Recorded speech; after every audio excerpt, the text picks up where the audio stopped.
हे what's up guys, welcome back once again. So दोस्तों, आज की कहानी जो एक्सप्लेन करने जा रहे हूँ उसका नाम है ट्रैश। ये असल में दो कचरे उठाने वाले बच्चों की कहानी है जिन्हें एक बैग मिलता है और इस बैग में ऐसा क्या है जो इनकी किस्मत बदल देता है। कहानी शुरू होती है राफेल जो कि ब्राजील के एक छोटे से कस्बे में रहता है।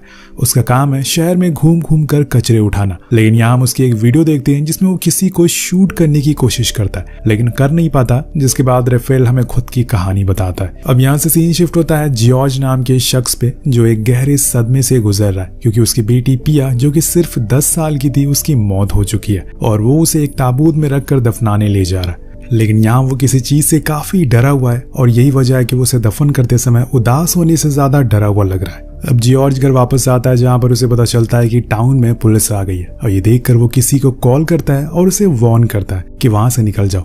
जॉर्ज एक पर्स में अपनी बेटी की फोटो रखता है और एक चाबी भी जो किस चीज की है हमें नहीं पता। अब पुलिस को देखकर वो भागना शुरू करता है लेकिन तब तक पुलिस के घर के अंदर आ चुकी थी। जॉर्ज फौरन खिड़की से बाहर निकल जाता है और लॉबी से होकर भागने लगता है, लेकिन तभी एक गोली सीधा उसके पैर में लगती है जो उसी ऑफिसर ने जलाई थी और जख्मी होने के कारण वो चल नहीं पाता। तभी उसे साइड में एक गार्बेज ट्रक दिखाई पड़ती है। वो फौरन अपनी वही पर्स उसमें फेंक देता है। ये करते हुए पुलिस भी उसे देख लेती है लेकिन वो उस तक पहुंच नहीं पाती। लेकिन यहाँ उनके हाथ जॉर्ज लग चुका था। इसके बाद हम उसी ट्रक को देखते हैं जो शहर के सबसे बड़े डंपिंग यार्ड में पहुंचता है जहाँ बहुत सारे कूड़ा बीनने वाले लड़के मौजूद थे। यहाँ हम पहली बार राफेल को देखते हैं। ये वही है जिसे हमने कहानी के शुरुआत में देखा था। अब वो भी कचरे उठाना शुरू करता है और उसकी किस्मत इतनी अच्छी होती है कि वो पर्स उसे ही मिल जाता है। लेकिन उसे खोलने से पहले वो ऊपर वाले से विनती करता है कि इसमें उसे कुछ पैसे मिल जाए और होता भी कुछ ऐसा ही है। वो फौरन अपने दोस्त जॉन को बुलाता है और उसे इस बारे में बताता है, जिसके बाद वो दोनों पैसे को आधा आधा बांट लेते। लेकिन उसके जाने के बाद राफेल उस पर्स के अंदर और चीज खोजता है जिसमें उसे जॉर्ज का ड्राइविंग लाइसेंस और उसकी बेटी की फोटो और एक की मिलती है जो देखने में बहुत ही अजीब थी। लेकिन मैं इतना बता दूं कि आपको ये की आगे जाकर इस पूरी कहानी का रुख पलटने वाली है। अगले सीन में हम फ्रेडी नाम के शेरिफ को देखते हैं जो किसी के कहने पर जॉर्ज को बहुत मारता और उसे उसी पर्स के बारे में बार बार पूछता रहता है लेकिन वो कुछ नहीं बताता। कहानी आगे बढ़ती है और हम एक अमेरिकन लड़की को देखते हैं जो कि एक एनजीओ चलाती है और वो उस स्लम के बच्चों को पढ़ाने लिखाने की कोशिश कर रही थी, वो भी बहुत सालों से, और धीरे धीरे अब उनमें सुधार भी आ रहे थे। यहाँ तक कि वो उन्हें कुछ खाने पीने का सामान भी देती रहती थी। अब उसी दौरान स्लम में कुछ गाड़ियां आती है जिसमें फ्रेडी भी था। वो उसी पर्स को ढूंढने के लिए यहाँ पर आया था और वो उन गरीब लोगों से कहता है कि अगर किसी को लाल कलर का पर्स मिले तो वो हमें वापस कर दे, उसके बदले में उन्हें बहुत बड़ा इनाम मिलेगा। लेकिन यहाँ इस बारे में किसी को पता नहीं था। पर जब इस बात को राफेल सुनता है तो उसके चेहरे का कलर ही बदल जाता है। वो इस सोच में पड़ जाता है कि आखिर उस पर्स में ऐसा क्या है जो इतनी शिद्दत से उसे ढूंढा जा रहा है। तभी उसका दोस्त जॉन फ्रेडी से पूछता है कि उस पर्स में ऐसा क्या है तो वो बताता है कि हमारे लिए काफी इंपॉर्टेंट चीज है, वो कई सारे केसेस को सॉल्व कर सकता है। अगर किसी को पता है उसके बारे में तो हमें बता दो, उसके बदले में तुम्हें $1000 मिलेंगे। अब ये सुनकर जॉन अपने दोस्त राफेल की तरफ देखता है लेकिन वो इशारों में मना कर देता है। लेकिन फ्रेडी यहाँ समझ जाता है और उसे हल्का सा उस पर शक भी होता है, पर वो अभी के लिए वहां से चला जाता है। लेकिन यहाँ राफेल कहता है कि मेरी माँ ने हमेशा बताया था कि कभी भी किसी पुलिस वालों पर भरोसा मत करना, इसलिए मैंने उसे मना किया। वो हमें कभी भी पैसे नहीं देता। अब रात हो जाती है और दोनों अपने एक दूसरे दोस्त के पास जाते हैं उसी पर्स को लेकर और उसको सारी बातें बताते हैं कि वो उनसे कहता है कि पहले तो तुम्हें इस चाबी के बारे में जानना होगा कि आखिर ये किस चीज की है। उन्हें उस चाबी पर एक लॉकर का नाम लिखा मिलता है और नंबर भी, तो वो उनसे शहर जाने को बोलता है। अब ये तीनों सिटी तो पहुंच जाते हैं जहां पर उन्हें वो लॉकर भी मिल जाता है लेकिन उसके आसपास पुलिस खड़ी मिलती है। अगर उन्होंने उसे खोलने की कोशिश करी तो ये पकड़े जाएंगे। पर यहाँ जॉन एक प्लान बनाता है। वो एक लड़की की पर्स छीन कर भागने लगता है जिसके पीछे सारी पुलिस लग जाती है और इसी का फायदा उठाकर ये दोनों उस लॉकर को खोलते हैं जिसके अंदर उन्हें एक लेटर मिलता है और पिया की कुछ फोटोज मिलती है। फोटो के पीछे कुछ नंबर भी लिखा हुआ था। उन्हें लग रहा था कि शायद इसके अंदर कुछ अनमोल चीज मिलेगी या फिर कुछ पैसे, लेकिन ऐसा कुछ नहीं था और ये देखकर दोनों उदास हो जाते हैं और वापस घर के लिए निकल जाते हैं। पर यहाँ उनका दोस्त जो कि रैट था वो कहता है कि जरूर इस नंबर और लेटर के पीछे कोई राज है, हमें इसके बारे में और जानकारी इकट्ठा करना चाहिए। इतनी आसानी से हिम्मत नहीं हारनी चाहिए, अगर कुछ बड़ा निकला तो हम करोड़पति बन सकते हैं। तो वो तीनों लोग वहां से डायरेक्ट ओलिविया के घर जाते हैं जहां पर वो बाहर किसी से बात कर रही थी और ये उसके लैपटॉप में जोई क्लैमेट नाम के आदमी के बारे में सर्च करने लगते हैं। ये वही शख्स था जिसके नाम पर यह लेटर सेंड करा गया था। उन्हें पता चलता है कि ये लॉयर था पर किसी बड़े जुर्म की वजह से उसे पुलिस ढूंढ रही है और वो कहाँ पर है किसी को पता नहीं है। वो उसकी पूरी जानकारी को प्रिंट करके निकाल लेते हैं और वहां से भाग जाते हैं। वहीं दूसरी ओर फ्रेडी जो स्लम में सभी पर नजर रखे हुआ था, पर यहाँ वो नोटिस करता है कि वो दोनों बच्चे उसे काफी दिनों से दिखाई नहीं दे रहे थे। इस बारे में वो एक लड़के से पूछता है, जिसमें उसे पता चलता है कि वो तो कई दिनों से यहाँ पर आ ही नहीं रहे। और तब यहाँ फ्रेडी का शक यकीन में बदल जाता है, इसलिए वो उस रात उन्हें उठाने का प्लान बनाता है। उधर तीनों उसी आदमी के बारे में बात कर रहे थे कि आखिर वो कौन हो सकता है। और इसी बीच रैट कहता है कि मुझे लगता है कि ये जरूर कोई सीरियल किलर हो सकता है जो कि जेल में बंद है। लेकिन जॉन उसकी बात नहीं मानता और बाहर जाकर गेम खेलने लगता है। पर इतने में उसकी नजर पड़ती है रफेल पर, जिसको कुछ पुलिस वाले जबरदस्ती उठाकर ले जा रहे थे। वो उनका पीछा करता है पर पकड़ नहीं पाता और तब वो भागते हुए फादर के पास जाते हैं जो उस एनजीओ की देखभाल करते हैं। वो उन्हें सब कुछ बताते हैं और कहते हैं कि हमें उसे ढूंढना चाहिए। फादर फौरन पुलिस स्टेशन जाकर उसके बारे में पूछताछ करने लगते हैं, लेकिन यहाँ पुलिस वालों को भी उसके बारे में कुछ पता नहीं था, क्योंकि रफेल को पुलिस स्टेशन लाया नहीं गया था।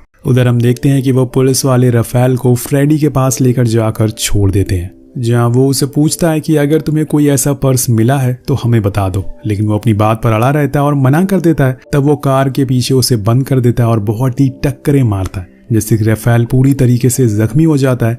थोड़ी देर बाद वो उसे डिग्गी से बाहर निकालता है और फिर से वही सवाल करता है कि वो पर्स कहाँ है। लेकिन रफेल का जवाब वही था, उसे नहीं पता है। अब ये सुनकर फ्रेडी का दिमाग घूम जाता है और उसे इतना ज्यादा गुस्सा आता है कि वो अपने साथी ऑफिसर को ऑर्डर देता है कि इसे पीछे ले जाकर मार दो। वो ऑफिसर उस पर बंदूक तान देता है, लेकिन वो ऐसा कर नहीं पाता और साइड में गोली चला देता है। आखिर एक अनाथ बच्चे को मारकर वो नरक में थोड़ी जाना चाहता है, इसलिए वो उसे जाकर झूठ बोल देता है कि वो मर गया। जब सुबह होती है तो वहाँ के कुछ लोग रफेल को जख्मी हालत में देखते हैं और जल्दी से एनजीओ के अंदर लाते हैं। फादर जल्दी जल्दी उसका मरहम पट्टी करते हैं और कुछ देर बाद वो उसे पूछ ही लेते हैं कि क्या तुम्हारे पास वो पर्स मौजूद है, लेकिन वो उन्हें भी मना कर देता है। अब यहाँ जॉन जो कि उसका दोस्त है, उसके घर वाले रफेल के साथ रहने से उसे मना करते हैं ताकि उसकी चक्कर में वो भी ना फंसे, लेकिन वो उसकी नहीं सुनता और उसके पास जाकर उससे वादा करता है कि जब तक वो जिंदा है उसका साथ नहीं छोड़ेगा, और इसी को दोस्ती कहते हैं। अब कुछ दिनों बाद तीनों लड़के डिसाइड करते हैं कि वो उस लेटर वाले आदमी से जाकर मिलेंगे जो कि इस समय जेल में बंद है। अब यहाँ जॉन ओलिविया से झूठ बोलता है कि उसे कुछ दिनों के लिए शहर जाना है अपने ग्रैंडफादर से मिलने के लिए, पर वो उसे एक रिक्वेस्ट करता है कि उसे भी उसके साथ जाना होगा क्योंकि वो एक अमेरिकन है और यहाँ पे अमेरिकन लोगों की काफ़ी चलती है, जिस वजह से उन्हें उस आदमी से मिलने दिया जाएगा। अब वो मान जाती है और फिर सभी कपड़े चेंज करके ओलिविया के साथ निकल जाते हैं। लेकिन रैट और रफेल उसे झूठ बोलकर निकल जाते हैं कि उन्हें शहर घूमना है, लेकिन ऐसा होता नहीं है क्योंकि वो असल में एक बंगलों में जाते हैं जहां पर जॉर्ज पहले काम किया करता था। अब इतनी सारी खुराफातें वो बस इस चीज के लिए कर रहे थे ताकि उन्हें उस चाबी और उस नंबर के बारे में पता चल सके। फिर ओलिविया अपने पासपोर्ट की मदद से जेल के अंदर पहुंच जाती है और यहाँ हम पहली बार उसी शख्स को देखते हैं जिसका नाम था जोई क्लेमेंट, जो कि अब काफी बूढ़ा हो चुका है। लेकिन यहाँ वो मना कर देता है कि वो इस लड़के को नहीं जानता, लेकिन ओलिविया उसकी लैंग्वेज समझ नहीं पाती क्योंकि वो पुर्तगीज में बात कर रहा था। रफेल उसे झूठ बोलकर लाया था कि वो उसके दादाजी है। अब उसका प्लान पर पानी फिर रहा था, पर इसके बाद जॉन उसके पास जाता और उसे समझाने की कोशिश करता है, लेकिन एट द एंड जब वो उसे वही सेम लेटर में लिखी हुई बातें बताने लगता है तो वो बूढ़ा आदमी रोने लगता है, जिसे देखकर ओलिविया उसके पास जाकर बैठ जाती है। तब वो बूढ़ा आदमी कहता है कि तुम्हें और क्या पता है, मुझे सब कुछ बताओ।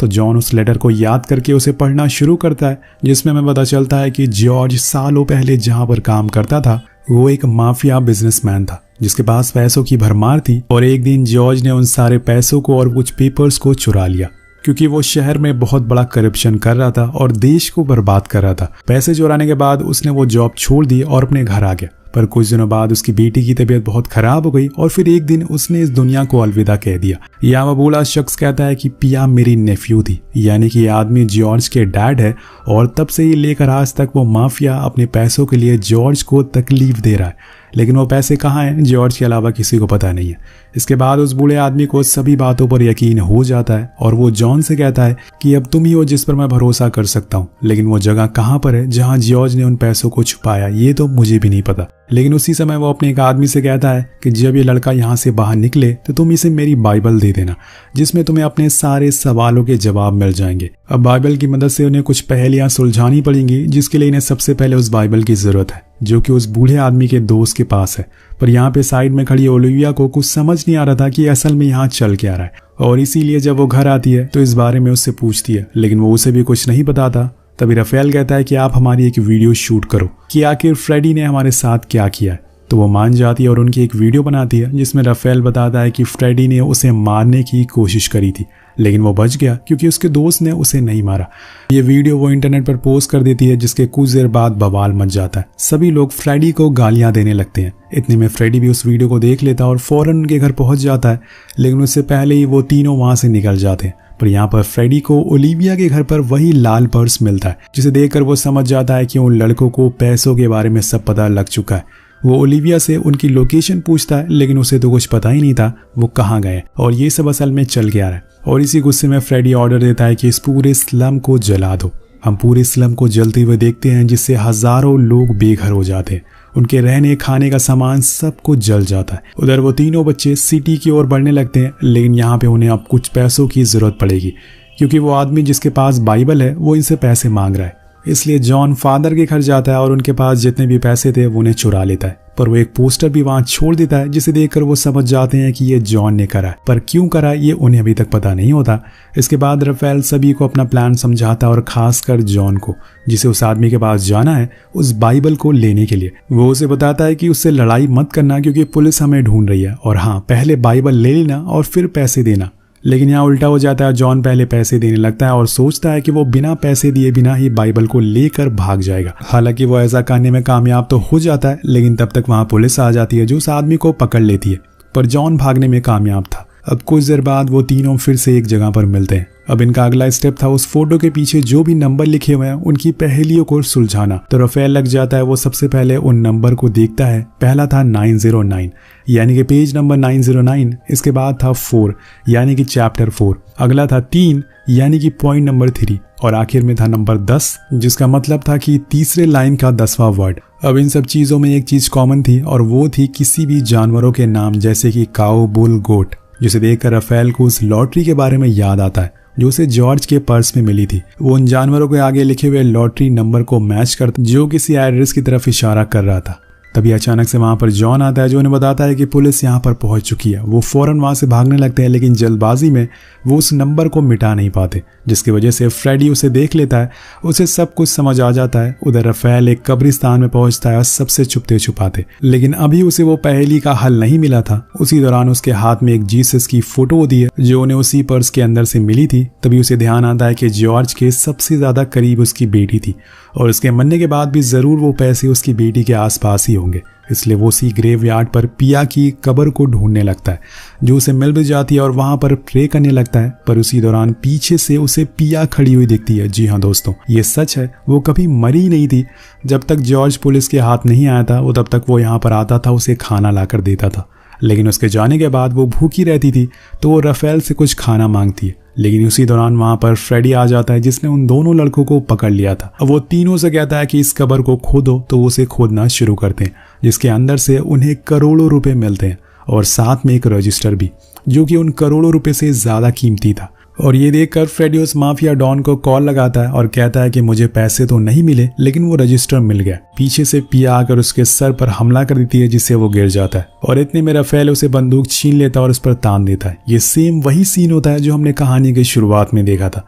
अब ये सब देखकर जॉन कहता है कि इसे मार दो, लेकिन राफेल ऐसा नहीं करता। वो उसे वैसी हालत में छोड़कर सारे पैसे लेकर निकल जाता है और वापस इस्लाम में आ जाता है, जहां पर वो सबसे पहले तो फादर को उनके सारे पैसे लौटा देता है, और बाद में कुछ पैसों को इस्लाम की सबसे ऊंची जगह जाकर उड़ा देता है, ताकि जिन लोगों के घर उनकी वजह से जले थे वो अपना घर को दोबारा बना सके, अपनी जरूरतें पूरी कर सके। सभी लोग बहुत ही खुश थे इतने पैसों को देखकर। लेकिन यहाँ वो 3 की जगह 4 हो गए थे, और इनके साथ अब पिया भी मौजूद थी, जिसे लेकर वो शहर से दूर चले जाते हैं एक आइलैंड पर, जहाँ पर वो बचे हुए पैसों से खूब मस्ती करते हैं। लेकिन यहाँ पर फादर और ओलिविया काफी परेशान थे कि बच्चे कहाँ चले गए। तभी उन्हें उन पैसों के साथ एक रजिस्टर भी मिलता है, जिसमें कहानी का असली सच छुपा हुआ है। रजिस्टर में सारी डिटेल थी। सैंटो जो कि माफिया था, उसने कहां कहां पर करप्शन किया था, वो सारी जानकारी उस रजिस्टर में मौजूद थी पैसों के साथ। अब फादर और ओलिविया उन सारी डिटेल को ऑनलाइन अपलोड कर देते हैं, जिससे कि पूरे शहर में भूचाल आ जाता है। सभी को पता चल जाता है कि यहाँ पर इतना बड़ा करप्शन हो रहा है। पूरे शहर के लोग सड़कों पर उतर जाते हैं, और उस माफिया जो कि अब पॉलिटिशियन बन चुका है उसे अरेस्ट कर लिया जाता है।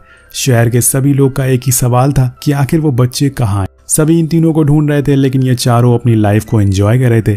तो दोस्तों ये कहानी आपको बॉलीवुड की कौन सी स्टोरी की याद दिलाती है, नीचे कमेंट करके जरूर बताइएगा। इसी के साथ ये कहानी यही खत्म हो जाती है। मिलते हैं आपसे अगली वीडियो में। Thank you so much watching. Peace out.